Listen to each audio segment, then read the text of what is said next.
In August 2008, Andrew Pratt was murdered on our street. He was a neighbour of ours on his way home from work, carrying a bag that he loved, when someone tried to rob him, and he refused to let go of it and was stabbed in the heart.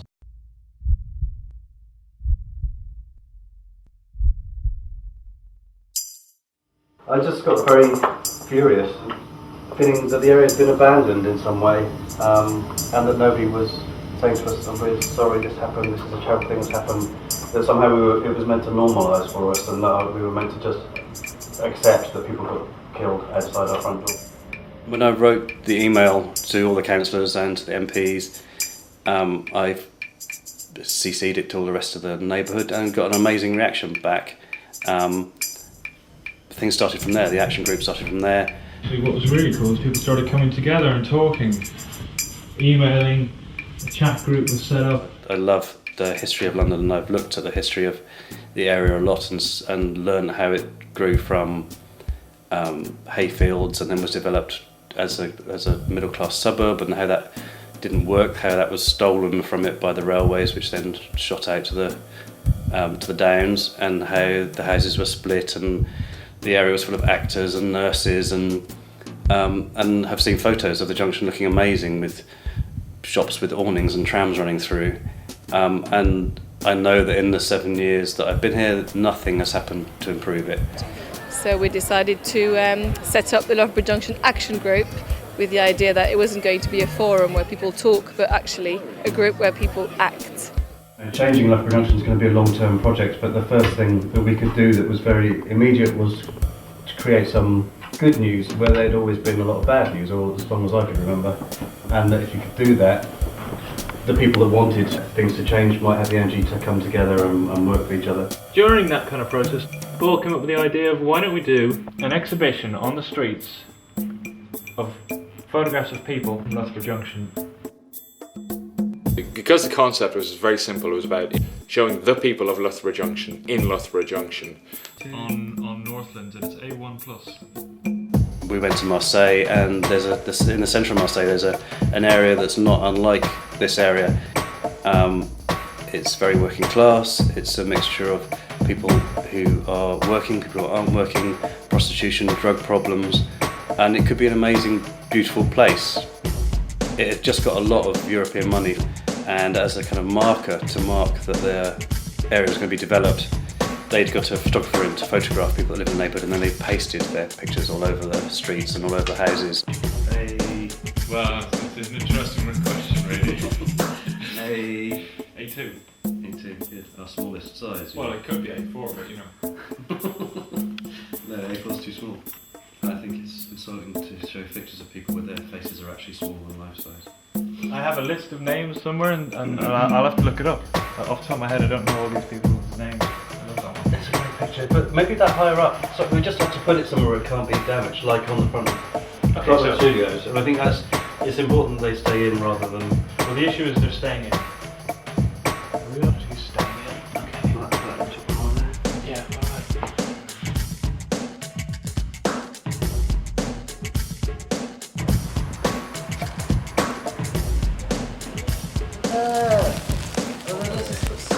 Photography works really well because it's so quick, because it has something immediate about it that people understand. By the end of the day, we had some good images that we knew could be built on, and in the process we come up with the idea of using for sale signs as a way, imposing messages on streets that's already established.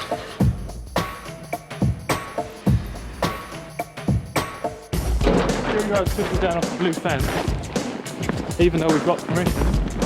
And that we just need to put up 2 photos, and we have permission from the owners of the building. Can you phone them and check that's okay?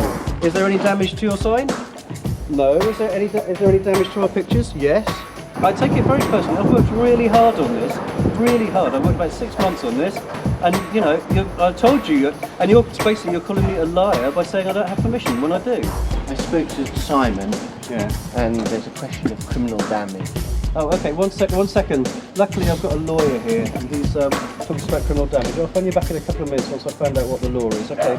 No, because it is square, and this is square. No, it's not. Look a bit common. You're the sandwich board for tomorrow. You just have to do like the golf sale. Well, yeah. Take the early shift tomorrow morning. What does that involve? I don't know. Taking down the plastic bags, I think. Ah, okay, I'm in. There we go. We've been ready for it. Connor, we've got your volunteers. Oh yeah, tell them what they're I didn't tell them about the naked part.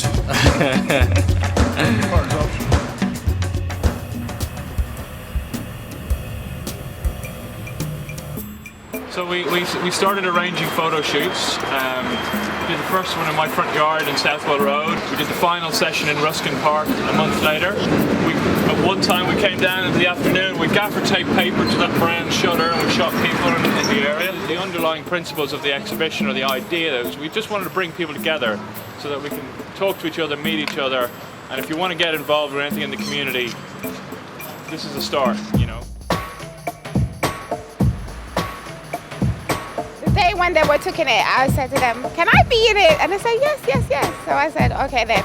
I live right in Loughborough Park, that's Heritage Close. Okay. So I'm a part of the community, so it's good.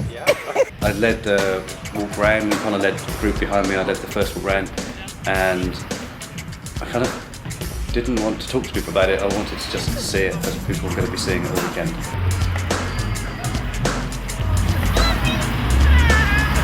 Camera's there. Do you want a big crying on the camera? Big smile.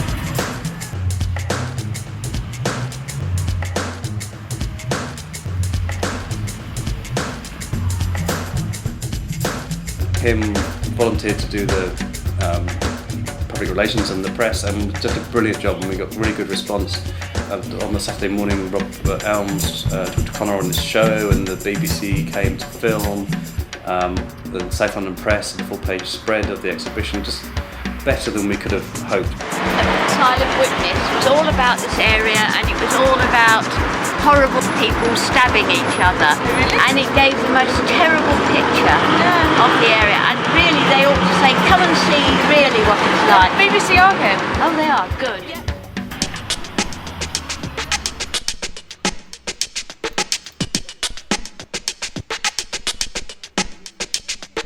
Previous one's just behind you, on the fence.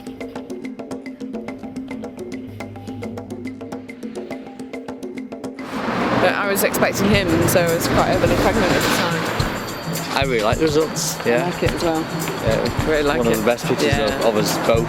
Yeah. We had worries about people crossing the road. We kind of deliberately planned a route that showed how difficult it is to move around the junction. It's a really basic thing. You could stand there with your shopping for 10 minutes waiting for a chance to cross. There's no pedestrian crossing. And we wanted to show that. That was one of the points of the route.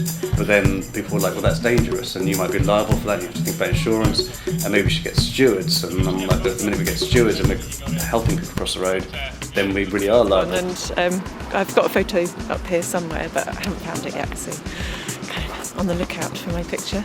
You've said that a few times with people who we've seen already on the photo. Who said, oh yeah, I know her, she lives on my road, and oh, I've seen him before. Yeah. It's really good.